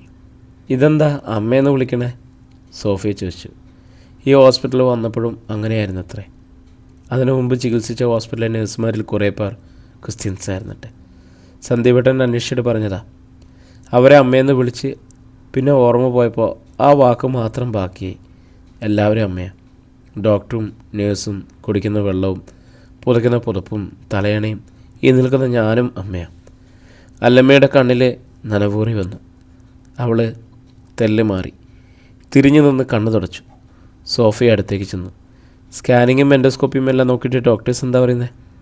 രക്ഷപ്പെടുത്തിയെടുക്കാൻ പറ്റില്ലേ? ഓർമ്മ തിരിച്ചു കിട്ടുമോ? എനിക്കൊന്നും അറിയില്ല സോഫി. അമ്മ എന്നെ ഒന്ന് തിരിച്ചറിഞ്ഞിരുന്നെങ്കിൽ. ഞാൻ അമ്മയുടെ മോളാണെന്ന് അമ്മ അറിയുന്നില്ലല്ലോ എന്ന് ഓർക്കുമ്പോൾ എനിക്ക് സഹിക്കാൻ പറ്റുന്നില്ല. എന്തൊരു വേദനയത്. കിഷോർ അവരുടെ അടുത്തേക്ക് ചെന്നു. സന്തുവേട്ടൻ ഡോക്ടറെ കാണാൻ വേണ്ടി പോയതല്ലേ? കണ്ടിട്ട് ഇങ്ങോട്ട് വിളിച്ചോ? ഇല്ല. വരുമ്പം പറയുമല്ലോ. എനിക്കൊന്നും ചോദിക്കാൻ തോന്നില്ല. എനിക്ക് വേണ്ടിയല്ലേ ഈ ഓട്ടം മുഴുവൻ. സാരമില്ലെന്നേ, എല്ലാം ശരിയാകും. സോഫി അവളെ സാന്ത്വനിപ്പിക്കാൻ ശ്രമിച്ചു. ജോലി കഴിഞ്ഞ് ശ്രീലക്ഷ്മിയും രാജഗോപാലും ഒന്നിച്ചാണ് വീട്ടിലെത്തിയത്. ചായ കുടിച്ചുകൊണ്ട് രാജഗോപാൽ സിറ്റൗട്ടിലിരിക്കുമ്പോൾ ഗേറ്റ് തുറക്കുന്ന ശബ്ദം കേട്ടു. കിഷോറാണ്. രാജഗോപാൽ ഉടനെ തന്നെ ശ്രീലക്ഷ്മിയെ വിളിച്ച് ഒരു ചായയോടെ എടുക്കണമെന്ന് പറഞ്ഞു. കിഷോർ സിറ്റൗട്ടിൻ്റെ പടിയിൽ ചെരുപ്പടിച്ചു വെച്ചു. കയറിയിരിക്കിച്ചു. എപ്പോൾ തിരിച്ചെത്തി? 4 മണി കഴിഞ്ഞു. കിഷോർ കസേരയിലിരുന്നു. ഒറ്റയ്ക്ക് കാർ ഓടിച്ചു പോയോ അതോ ബസ്സിലോ? കാറിൽ പോയി. പറയൂ. അല്ലിമോളെയും മാളവികയും കണ്ടല്ലോ അല്ലേ? കണ്ടു. സന്തോഷം ട്രിവാൻഡ്രത്തിന് പോയിരിക്കുകയായിരുന്നു. മെഡിക്കൽ ചെക്കപ്പിൻ്റെ ഡീറ്റെയിൽസ് അറിയാൻ. അതെന്തായി? ശ്രീലക്ഷ്മി അപ്പോഴേക്കും ഒരു കപ്പ് ചായ കൊണ്ടുവന്ന് കിഷോറിന് കൊടുത്തു. Thank you aunty. ഡോക്ടേഴ്സ് എന്താ പറയുന്നത്? രാജഗോപാൽ വീണ്ടും ചോദിച്ചു. ശ്രീലക്ഷ്മി ഒരു കസരയിലിരുന്നു. 3 മാസത്തിനപ്പുറത്തേക്ക് പോകുന്നത് സംശയമാണെന്നാണ്. അതിപ്പോൾ വല്ലാതെ സ്പ്രെഡായി കഴിഞ്ഞു. അല്ലിമോൾ അറിഞ്ഞോ? ശ്രീലക്ഷ്മി ചോദിച്ചു. ഇല്ല, പറഞ്ഞിട്ടില്ല. കുറച്ച് മെഡിസിൻ കഴിക്കണം, ആരോഗ്യസ്ഥിതി മെച്ചപ്പെടണം, എന്നിട്ട് സർജറി നടത്താമെന്നൊക്കെയാണ് ഡോക്ടർ പറഞ്ഞിരിക്കുന്നത്. അത് മതി. അങ്ങനെ മതി. രാജഗോപാലിന് ആശ്വാസമായി. മണിമല വീട്ടിൽ നിന്ന് ആരെങ്കിലും മാളവികയെ കാണാമെന്നോ? ശ്രീലക്ഷ്മി ചോദിച്ചു. ഇല്ല, അവർക്ക് മാറ്റമൊന്നുമില്ല. സന്തോട്ടൻ ഹൈക്കോടതി അഡ്വക്കേറ്റിനെ കൊണ്ട് അല്ലിമയുടേതായിട്ട് എന്തൊക്കെയോ കേസിന് മൂവ് ചെയ്യുന്നുണ്ട്. ബാങ്ക് അക്കൗണ്ടുകൾ ഫ്രീസ് ചെയ്യണമെന്നും സ്വത്തുവകകളുടെ ഇടപാടുകൾ സ്റ്റേ ഓർഡർ ചെയ്യണമെന്നൊക്കെ, നിലവിലുള്ള എല്ലാ സ്വത്തിനും അല്ലിമയ്ക്ക് കൂടി തുല്യ അവകാശം സ്ഥാപിക്കണമെന്നൊക്കെ. അങ്ങ് അത് വേണ്ടിയിരുന്നോ? ശ്രീലക്ഷ്മി സംശയം പ്രകടിപ്പിച്ചു. വേണം. ഒന്നാമത് അതിനുള്ള റൈറ്റ് അല്ലിമയ്ക്കുണ്ട്. അത് കിട്ടിയിട്ട് സൂചിച്ച് ജീവിക്കാനില്ല. ഇല്ലാത്തവർക്ക് ദാനം ചെയ്യാമല്ലോ. ദുഷ്ടരുടെ കയ്യിലിരിക്കുന്നതിനേക്കാൾ എന്തുകൊണ്ടും നല്ലതാ അത്, കിഷോർ പറഞ്ഞു. അല്ലിമോൾക്ക് അവിടെ വിഷമമൊന്നുമില്ലല്ലോ? രാജഗോപാൽ ചോദിച്ചു. സങ്കടമാണ്. മാളവിയെ കാണുമ്പോൾ നമുക്ക് സങ്കടം തോന്നും. കുഞ്ഞിനെ നോക്കുന്ന പോലെ അല്ലിമ അവരെ നോക്കുന്നത്. മറ്റന്നാൾ നമുക്ക് പോയി അല്ലിമോളെ കാണണം, ശ്രീലക്ഷ്മി ഭർത്താവിനോടായി പറഞ്ഞു. ആരെങ്കിലും ഇടയ്ക്ക് ചെല്ലണം. സന്തോട്ടൻ ഹരിപ്പാട്ടേക്ക് തിരിച്ചുപോയി, കിഷോർ പറഞ്ഞു. എന്നിട്ട് കയ്യിലിരുന്ന ചായക്കപ്പ് ചുണ്ടോടടുപ്പിച്ചു. രാജഗോപാൽ മെല്ലെ തലയാട്ടി. ചന്ദ്രബാബു വധക്കേസിലെ പ്രതികൾക്കെല്ലാം ജാമ്യം അനുവദിച്ചുകൊണ്ട് കോടതി ഉത്തരവായി. പോലീസിൻ്റെ കേസന്വേഷണം മിക്കവാറും പൂർത്തിയായി കഴിഞ്ഞിരുന്നു. ഒരു പോലീസ് സംഘം പോണ്ടിച്ചേരിയിലും പോയി അന്വേഷണം നടത്തിയിട്ടുണ്ടായിരുന്നു. മാളവിക പ്രസവിച്ച കുഞ്ഞിനെ തെരുവിൽ ഉപേക്ഷിച്ചതിൻ്റെ പേരിൽ ഭാസ്കര മേനോൻ, സിന്ധുജ, മധുചന്ദ്രൻ എന്നിവരെ പ്രതികളാക്കി പോലീസ് ഒരു കേസ് രജിസ്റ്റർ ചെയ്തിരുന്നു. പക്ഷേ പോണ്ടിച്ചേരിയിൽ പോയി അന്വേഷിച്ചിട്ടും പ്രബലമായ തെളിവുകളൊന്നും ലഭിച്ചില്ല. കുഞ്ഞിനെ തെരുവിൽ ഉപേക്ഷിച്ചത് തങ്ങളല്ലെന്നും അതേപ്പറ്റി യാതൊരു അറിവുമില്ലായിരുന്നു എന്നുള്ള നിലപാടിൽ തന്നെ ഭാസ്കര മേനോനും മധുവും തങ്കവും ഉറച്ചു നിന്നു. 23 വർഷത്തെ സംഭവത്തിന് ദൃക്സാക്ഷികളോ തെളിവുകളോ കണ്ടെത്തുക ദുഷ്കരമായിരുന്നു. സബ് ജയിലിൻ്റെ കവാടത്തിന് വെളിയിൽ ബ്രഹ്മാനന്ദൻ കാറുമായിട്ട് കാത്തു കിടപ്പുണ്ടായിരുന്നു. അഡ്വക്കേറ്റ് ഹരീന്ദ്രനും ജഗന്നാഥക്കുറുപ്പും ഹേമേന്ദ്രനും കൂടി കാറിനടുത്തേക്ക് വന്നു. നിങ്ങളെ കൂട്ടിക്കൊണ്ടുപോകാൻ ആരും വന്നില്ലേ? ബ്രഹ്മാനന്ദൻ ഹേമേന്ദ്രനോട് ചോദിച്ചു. ഞങ്ങൾ ചിറക്കടവിലൊന്ന് കയറിയിട്ടേ പോകും. സാരമില്ല, ഞാൻ ടാക്സി പിടിച്ച് പോയിക്കോളാം. ശരി, എന്നാൽ അങ്ങനെ ആവട്ടെ. കൂടെ കൂട്ടാൻ താല്പര്യമില്ലെന്ന മട്ടിൽ ബ്രഹ്മാനന്ദൻ പറഞ്ഞു. ഹേമേന്ദ്രൻ ടാക്സി സ്റ്റാൻഡിലേക്ക് പോയി. അവിടെ ചെന്നൊരു ടാക്സി വിളിച്ച് നേരെ മണിമലയ്ക്ക് തിരിച്ചു. കല്ലാറ്റുപടിക്കൽ വീട്ടിൻ്റെ ഗേറ്റിന് മുന്നിൽ ടാക്സി നിന്നു. ഗേറ്റ് തുറക്കാനിറങ്ങിയ ടാക്സി ഡ്രൈവർ തിരികെ വന്ന് പറഞ്ഞു, സാറെ താഴ്ട്ട് പൂട്ടിയേക്കുക. ഹേമേന്ദ്രൻ ഡോർ തുറന്നിറങ്ങി. ഗേറ്റ് ചെന്ന് പരിശോധിച്ചു. സംഗതി ശരിയാണ്. വിക്കറ്റ് ഗേറ്റും താഴ്ട്ട് പൂട്ടിയിരിക്കുന്നു. അയാൾ വീടിന് നേർക്ക് നോക്കി. മുറ്റവും അങ്ങോട്ടുള്ള പാതയും കരിയിലകൾ കൊണ്ട് മൂടിയിരിക്കുന്നു. ആഴ്ചകളായി ആൾതാമസമില്ലാത്തതുപോലെ. അഞ്ജനയും കാറും അവിടെ ഉണ്ടായിരുന്നില്ല. ഹരീന്ദ്രനും ജഗന്നാഥക്കുറുപ്പും ബ്രഹ്മാനന്ദൻ്റെ വീട്ടിലെത്തി. ഊണ് കഴിച്ചു. ഭാവി പരിപാടികളെപ്പറ്റി സംസാരിച്ചു. മങ്ങാട്ടുശ്ശേരി വക തറവാട്ട് സ്വത്തുക്കളുമേൽ പാതി അവകാശം ഉന്നയിച്ചുകൊണ്ട് അല്ലിമ കേസ് കൊടുത്തിട്ടുണ്ടെന്ന കാര്യം അറിഞ്ഞപ്പോൾ ഹരീന്ദ്രൻ പറഞ്ഞു, ചില്ലി കാശ് കൊടുക്കില്ല. എന്നെ അച്ഛനെ കൊലക്കേസപ്പെടുത്തി ജയിലിൽ കയറ്റിയവൾക്ക് ഓഹരിയോ ഞാൻ ജീവനോടെ ഇരിക്കുമ്പോൾ കൊടുക്കില്ല. കേസ് നടക്കട്ടെ. എന്തെങ്കിലും കൊടുത്ത് കോംപ്രമൈസ് ആക്കാമെന്ന് ജഗന്നാഥക്കുറുപ്പ് പറഞ്ഞെങ്കിലും ഹരീന്ദ്രൻ വഴങ്ങിയില്ല. ഊണ് കഴിഞ്ഞ് അല്പം വിശ്രമിച്ച ശേഷം കാറിൽ അവർ മങ്ങാട്ടുശ്ശേരിക്ക് തിരിച്ചു. മണിമലയാറിന് കുറുകെ പഴയടമ്പാലം കടക്കുമ്പോൾ ഹരീന്ദ്രൻ 2-3 തവണ എക്കിലെടുത്തു. വെള്ളം വേണോ? ബ്രഹ്മാനന്ദൻ ചോദിച്ചു. വേണ്ടെന്ന് ഹരീന്ദ്രൻ കൈവീശി കാട്ടി. പെട്ടെന്ന് അയാൾ നെഞ്ചിൽ കൈയമർത്തി ഞെളിപിരി കൊണ്ടു. ദേഹം വെട്ടി വീർത്തു. ബ്രഹ്മാനന്ദൻ്റെ കാർ വട്ടം തിരിച്ചു. നേരെ ഹോസ്പിറ്റലിലേക്ക്. ഹരീന്ദ്രൻ പ്രാണവേദനയിൽ കാറിനുള്ളിലിരുന്ന് പെടഞ്ഞു പൊളിഞ്ഞു. കാഞ്ഞിരപ്പള്ളിയിൽ ഹോസ്പിറ്റലിൽ എത്തുമ്പോഴേക്കും അയാളുടെ പാരവശ്യം ശമിച്ചു തുടങ്ങിയിരുന്നു. ഇതിനിടയിൽ തന്നെ ബ്രഹ്മാനന്ദൻ ഹോസ്പിറ്റലിൽ വിളിച്ച് വിവരമറിയിച്ചതിനനുസരിച്ച് സ്ട്രെച്ചറുമായി 2 അറ്റൻഡർമാരും നേഴ്സും ഡോക്ടറും കാഷ്വാലിറ്റിക്ക് മുന്നിൽ കാത്തു നിൽപ്പുണ്ടായിരുന്നു. കാർ സീറ്റിൽ കുഴഞ്ഞു കിടക്കുന്ന ഹരീന്ദ്രനെ താങ്ങിയെടുത്ത് സ്ട്രെച്ചറിൽ കിടത്തി. സ്ട്രെച്ചർ കാഷ്വാലിറ്റിയിൽ അതിവേഗം ഉരുണ്ടുകയറി. അവിടെ എത്തുമ്പോൾ ഹരീന്ദ്രന് ചലനമൊന്നുമില്ല. കാഷ്വാലിറ്റിയിൽ ഡോക്ടർ കൈത്തണ്ട പിടിച്ച് നോക്കിയിട്ട് പറഞ്ഞു, പൾസ് പോയല്ലോ. ഡിഫിബ്രിലേറ്റർ എടുത്ത് ഹരീന്ദ്രൻ്റെ നെഞ്ചിലമർത്തി ഷോക്ക് കൊടുത്തു. ഹൃദയം പ്രവർത്തിക്കാനുള്ള ശ്രമവും ഒടുവിൽ വിഫലമായി. കാഷ്വാലിറ്റിക്ക് മുന്നിൽ ഉദ്യോഗത്തോടെ നിന്ന ജഗന്നാഥക്കുറുപ്പിനോടും ബ്രഹ്മാനന്ദനുമായിട്ട് ഡ്യൂട്ടി ഡോക്ടർ തോമസ് ഐസക് പറഞ്ഞു, വി ആർ ഹെൽപ്ലെസ്. കാഷ്വാലിറ്റിയിലെത്തും മുമ്പേ കഴിഞ്ഞു. ബ്രഹ്മാനന്ദൻ വിശ്വാസം വരാതെ സ്തംഭിച്ചു നിന്നു. ഡോക്ടർ എന്താണ് പറഞ്ഞതെന്ന് മനസ്സിലാകാത്ത പോലെ ജഗന്നാഥക്കുറുപ്പ് അയാളുടെ നേർക്ക് പകച്ചു നോക്കിക്കൊണ്ടിരുന്നു. അധ്യായം 37. ചന്ദ്രബാബു വധക്കേസിലെ മുഖ്യപ്രതിയായി അറസ്റ്റ് ചെയ്യപ്പെട്ട് സബ് ജയിലിൽ പോയ ഹരീന്ദ്രൻ ആംബുലൻസിൽ മൃതദേഹമായി മങ്ങാട്ടുശ്ശേരി തറവാട്ടിൽ മടങ്ങിയെത്തി. മങ്ങാട്ടുശ്ശേരിയിൽ ബന്ധുമിത്രാദികളും നാട്ടുകാരും അന്തിമോപചാരം അർപ്പിക്കാൻ വന്നു പോയിക്കൊണ്ടിരുന്നു. ഹരിപ്പാട്ട് നിന്ന് ജയദേവൻ നമ്പ്യാരും രാജശ്രീ എത്തി. പോണ്ടിച്ചേരിയിൽ നിന്നും ഒരിക്കൽ കൂടി ഭാസ്കരമേനോനും മകനും വരേണ്ടി വന്നു. ജയദേവനോട് ഭാസ്കരമേനോൻ ചോദിച്ചു, തൻ്റെ മകൻ വന്നില്ലേ? പത്രപ്രവർത്തകൻ. വരുമായിരിക്കും, എനിക്കറിയില്ല. അവനാണല്ലോ ഇതിനെല്ലാം കാരണക്കാരൻ. സ്വയംകൃതാനർത്ഥം, ജയദേവൻ നമ്പ്യാർ പതിയെ പറഞ്ഞു. ആണോ? മൺമറഞ്ഞു കിടന്നതെല്ലാം കുത്തിയിളക്കിക്കൊണ്ടുവന്നതാരാ? ബാസിയമ്മാമ കണ്ണടച്ചിരുട്ടാക്കണ്ട. ഒരു ചെറുപ്പക്കാരനെ കൊന്ന് കുഴിച്ചു മൂടി, ഒരു പെണ്ണിനെ മുഴുഭ്രാന്തിയാക്കി, ഒരച്ചൂരക്കുഞ്ഞിനെ തെരുവിൽ ഉപേക്ഷിച്ചു. ഇതെല്ലാം കണ്ടുപിടിക്കപ്പെട്ടതാണോ കുറ്റം? അതോ ഈ കുറ്റകൃത്യങ്ങളെല്ലാം ചെയ്തു കൂട്ടിയതോ? ഭാസ്കരമേനോൻ ജയദേവൻ്റെ മുഖത്തുനിന്ന് നോട്ടം മാറ്റി. സംസാരം നിർത്തി. മങ്ങാട്ടുശ്ശേരിയിൽ പോകാൻ ആഗ്രഹമുണ്ടെന്ന് അല്ലിമ ഫോൺ ചെയ്ത് പറഞ്ഞപ്പോൾ സന്ദീപ് ചോദിച്ചു, അതിൻ്റെ ആവശ്യമുണ്ടോ? എനിക്ക് കാണാം. എനിക്ക് കാണാൻ പറ്റില്ലല്ലോ. അത്രയ്ക്ക് ആഗ്രഹം തോന്നാൻ തക്ക അടുപ്പമൊന്നുമില്ലല്ലോ. സ്നേഹം കൊണ്ടാണെന്ന് സന്തോഷം വിചാരിച്ചോ? എൻ്റെ അമ്മയുടെ സഹോദരനാണല്ലോ എന്ന് വിചാരിച്ചിട്ടല്ലേ? എൻ്റെ അച്ഛനെ കൊന്നയാളല്ലേ? എൻ്റെ അമ്മയുടെ ജീവിതം ഭ്രാന്താലയത്തിലിട്ട് പൂട്ടിയാളല്ലേ? അല്ലിമയുടെ കിതപ്പ് സന്ദീപ് ഫോണിലൂടെ കേട്ടു. അയാൾ മരിച്ചു കിടക്കുന്നത് എനിക്ക് കാണണം. ആ സ്വരത്തിലെ പക സന്ദീപിനെ അമ്പരപ്പിച്ചു. നീ ഇങ്ങനൊന്നും ആയിരുന്നില്ലല്ലോ അല്ലി. ആയിരുന്നില്ല. എല്ലാവരോടും മലിവും സ്നേഹവും മാത്രം ഉണ്ടായിരുന്നുള്ള ഞാൻ. എൻ്റെ അച്ഛനെ കൊന്നവരാണെന്നറിഞ്ഞിട്ട് പോലും എനിക്കവരോട് ദേഷ്യമില്ലായിരുന്നു.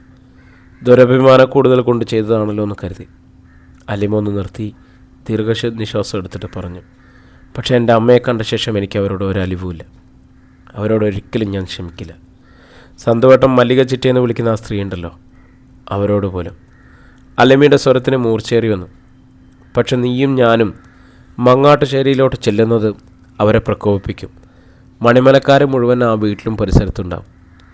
സന്തോഷം വരണ്ട, എന്നെ ആ വീടിൻ്റെ ഗേറ്റ് വരെ എത്തിച്ചാൽ മതി. നിനക്കരുത് എന്തെങ്കിലും കയ്യേറ്റുണ്ടായാലോ അല്ലേ? അവരെന്നെ കൊല്ലുമോ? കൊല്ലട്ടെ. നമ്മൾ അത്രയ്ക്ക് അങ്ങ് ഇമോഷണൽ ആകേണ്ട കാര്യമുണ്ടോ? സന്തോട്ടാ, എൻ്റെ അമ്മയുടെ മുഖം കാണുമ്പോൾ എൻ്റെ മനസ്സിലെന്താണെന്ന് സന്തോട്ടിനറിയാം. അമ്മയെ ഈ നിലയിലാക്കിയവരെ കൊല്ലാനുള്ള ശക്തി എനിക്ക് കിട്ടണേന്ന്. സന്ദീപ് നിമിഷങ്ങളോളം ഫോണും കയ്യിൽ പിടിച്ച് മിണ്ടാതെ നിന്നു. എനിക്കിത് മാത്രം കണ്ടാൽ പോരെ സന്തോട്ട. അയാളുടെ അച്ഛൻ മരിച്ചു കിടക്കുന്നതും കാണണം. എന്നാൽ എൻ്റെ മനസ്സിലെ തീകിടും. കിളിമാനൂരിൽ വന്ന് നിന്നെ മണിമലയ്ക്ക് കൊണ്ടുപോകുമ്പോഴേക്കും സമയം പോകും. അതിനകം ശവദാഹം നടക്കും. എന്നെ കൂട്ടാനൊന്നും ആരും വരണ്ട. ഞാനൊരു ബസ് കയറി വന്നോളാം.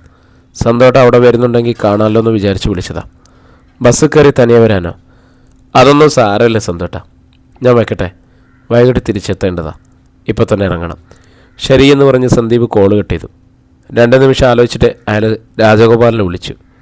മറുവശത്ത് ഫോൺ എടുത്തപ്പോൾ സന്ദീപ് തിടുക്കപ്പെട്ട് പറഞ്ഞു, അങ്കിൾ, അല്ലി മണിമലയ്ക്ക് പോകാൻ തയ്യാറായി നിൽക്കുന്നു. എന്തിന്? രാജഗോപാൽ ആശ്ചര്യപ്പെട്ടു. സന്ദീപ് സംഗതി വിശദീകരിച്ചു കൊടുത്തു. എന്നിട്ട് പറഞ്ഞു, അങ്കിൾ അവളെ വിളിച്ച് പോകരുതെന്ന് പറ. എന്തിനാ വെറുതെ കടന്നൽക്കൂട്ടിലോട്ട് കല്ലെറിയുന്നത്? അവൾ പോയിട്ട് വരട്ടെ സന്ദീപ്. നമ്മൾ വിചാരിച്ചതുപോലെയല്ല ഇപ്പോൾ അവളുടെ മനസ്സ്. അങ്ങളെ ഒറ്റയ്ക്ക് അവളവിടെ ചെന്നാൽ എന്തെങ്കിലും കുഴപ്പമുണ്ടായാൽ ഞാനും ശ്രീലക്ഷ്മിയും കൂടി മണിമലയ്ക്ക് പോകാം. അവിടെ വെച്ച് അല്ലിമോളെ പിക്ക് ചെയ്തോളാം. കിളിമാനുള്ളിൽ തിരിച്ചു കൊണ്ടുവന്ന് വിടുകയും ചെയ്യില്ല. അതാ ഞങ്ങളെ നല്ലത്. എനിക്കാണെങ്കിൽ ഓഫീസിൽ നിന്ന് പോരാൻ പറ്റാത്ത അവസ്ഥയാണ്. ഇത്രയും നാൾ റിപ്പോർട്ടിങ്ങിൻ്റെയും സ്റ്റോറിയുടെയൊക്കെ പേരിൽ ഓൺ ഡ്യൂട്ടി അനുവദിച്ചു തന്നു. ഇനി പുതിയ സ്റ്റോറിയൊന്നും പറയാനില്ലല്ലോ. ഞാൻ നോക്കിക്കോളാം സന്ദീപേ. ഞങ്ങളല്ലേ അവളുടെ ലോക്കൽ ഗാർഡിയൻസ്. രാജഗോപാൽ അല്ലിമയുടെ ഉത്തരവാദിത്തം ഏറ്റെടുത്തോടെ സന്ദീപിന് സമാധാനമായി. പൊൻകുന്നം ബസ് സ്റ്റാൻഡിൽ ബസ് ഇറങ്ങിയിട്ട് 10 മിനിറ്റ് അല്ലിമയ്ക്ക് കാത്തു നിൽക്കേണ്ടി വന്നുള്ളൂ. രാജഗോപാലും ശ്രീലക്ഷ്മിയും കാറിലെത്തി അവളെ കൂടെ കൂട്ടി. ഇടയ്ക്കിടെ മൊബൈൽ ബന്ധപ്പെട്ടുകൊണ്ടിരുന്നതിനാൽ എല്ലാം കൃത്യമായിട്ട് നടന്നു. അല്ലിമയെ സൂക്ഷിച്ചു നോക്കിയിട്ട് ശ്രീലക്ഷ്മി പറഞ്ഞു, വല്ലാണ്ടങ്ങ് ക്ഷീണിച്ചു പോയല്ലോ മോളെ. മനപ്രയാസം കൊണ്ടാ, അല്ലിമ പറഞ്ഞു. മളവിയുടെ അടുത്താറുണ്ട്. ഒരു നേഴ്സിംഗ് അസിസ്റ്റൻ്റ് എല്ലാം ഏൽപ്പിച്ചിട്ട് പോകുന്നത്. മണിമല പാലം കടന്ന് മങ്ങാട്ടുശ്ശേരിക്കുള്ള റോഡിലേക്ക് തിരിഞ്ഞപ്പോൾ മുതൽ പാതയോരത്ത് വാഹനങ്ങളുടെ നീണ്ട നിര കാണായി. ഇവിടെങ്ങാനും പാർക്ക് ചെയ്തിട്ട് നടന്നു പോകേണ്ടി വരുമെന്ന് തോന്നുന്നു, രാജഗോപാല പറഞ്ഞു. നടന്നാൽ ഇപ്പോഴൊന്നും അങ്ങ് എത്തില്ലച്ച. കാറിൽ തന്നെ പോകാം. ഒടുവിലും മങ്ങാട്ടുശ്ശേരി തറവാടിൻ്റെ ഗേറ്റിന് മുമ്പിലെത്തി. അവിടെ ഒരിടത്ത് കയ്യാലക്കെട്ട് പൊളിച്ച് വാഹനങ്ങൾക്ക് പാർക്ക് ചെയ്യാൻ സൗകര്യം ഒരുക്കിയിരിക്കുന്നത് കണ്ടു. രാജഗോപാൽ അവിടെ കാറ് കയറ്റിയിട്ടു. 3 പേരും കാറിൽ നിന്നിറങ്ങി മങ്ങാട്ടുശ്ശേരിയിലേക്ക് ചെന്നു. അവിടെ മൃതദേഹം ചിതയിലേക്ക് എടുക്കുന്നതിന് മുന്നോടിയായിട്ടുള്ള കർമ്മങ്ങൾ ആരംഭിച്ചിരുന്നു. അല്ലിമ ചെല്ലുന്ന വിവരം സന്ദീപ് പൊൻകുന്നം പോലീസ് സ്റ്റേഷനിലും മണിമല പോലീസ് സ്റ്റേഷനിലും അറിയിച്ചിരുന്നു. അതിനാൽ മഫ്റ്റിയിൽ യൂണിഫോമിലും പോലീസ് ഉദ്യോഗസ്ഥർ അവിടെ കരുതലോടെ നിൽപ്പുണ്ടായിരുന്നു. കോട്ടയത്ത് നിന്ന് റിപ്പോർട്ടറും ഫോട്ടോഗ്രാഫറും മുമ്പേ തന്നെ എത്തിയിട്ടുണ്ടായിരുന്നു. ഹരീന്ദ്രൻ്റെ അന്ത്യകർമ്മങ്ങൾ ചെയ്യുന്നതിന് ബുദ്ധിമാന്ദ്യമുള്ള ഉണ്ണിയാണ്. ചടങ്ങുകൾക്ക് നേതൃത്വം കൊടുക്കുന്നത് ഹേമേന്ദ്രനാണ്. അയാൾ പറയുന്നതിനനുസരിച്ച് താൻ എന്താണ് ചെയ്യുന്നതെന്ന് ബോധമില്ലാതെ ഉണ്ണി ഓരോന്ന് ചെയ്തുകൊണ്ടിരുന്നു. അല്ലിമ വീട്ടുമുറ്റത്തേക്ക് കടന്നതോടെ മുറ്റം പരിസരങ്ങളും ഇരമ്പിക്കൊണ്ടിരുന്ന പുരുഷാരം നിശബ്ദമായി. കാറ് പാർക്ക് ചെയ്തിട്ട് രാജഗോപാലും ശ്രീലക്ഷ്മിയും വരാൻ വേണ്ടി അല്ലിമ അല്പം കാത്തു. അവർ കൂടി എത്തിയതോടെ അല്ലിമ സിറ്റൗട്ടിലേക്കുള്ള ഗ്രാനൈറ്റ് പടികൾ കയറി. അല്ലിമ വന്ന വിവരം അവൾക്ക് മുമ്പേ എത്തിക്കഴിഞ്ഞിരുന്നു. അല്ലെങ്കിലും അല്ലിമ വരുന്ന വിവരം മണിമല പോലീസ് സ്റ്റേഷനിൽ നിന്നും നേരത്തെ തന്നെ ഹേമേന്ദ്രന് കിട്ടിയിട്ടുണ്ടായിരുന്നു. അല്ലിമ മൃതദേഹം കിടത്തിയിരുന്ന ഹാളിലേക്ക് കടക്കും മുമ്പേ ഹേമേന്ദ്രൻ വന്നു തടഞ്ഞു. ഈ വീടിനകത്ത് കാല് കുത്തരുത്. ആളുകളുടെ ശ്രദ്ധ മുഴുവൻ അങ്ങോട്ടായി. അല്ലിമയെ എല്ലാവർക്കും അറിയാം. പത്രവാർത്തകളിലൂടെ അവളുടെ ജീവിതകഥ വായിക്കുകയും അവളുടെ ചിത്രങ്ങൾ കാണുകയും ചെയ്തിട്ടുള്ളവരാണ്. ഇറങ്ങിപ്പോയിക്കോ ഈ സിറ്റൗട്ടിൽ നിന്ന്. അയാൾ ഗേറ്റിന് വെളിയിലേക്ക് കൈ ചൂണ്ടി. ഈ വീട്ടിൽ മരിച്ചുപോയ ആളെ കാണാൻ വന്നതാ. കണ്ടിട്ടേ പോകുന്നുള്ളൂ, അല്ലിമ ദൃഢസ്വരത്തിൽ പറഞ്ഞു. ഇറങ്ങിപ്പോടി ഡാഷുമോളെ. കടിച്ചു പിടിച്ച പല്ലുകൾക്കിടയിലൂടെ ഹേമേന്ദ്രൻ ചീറി. എന്താ പ്രശ്നം? അവിടെ നിന്ന് ചോദ്യങ്ങളുണ്ടായി.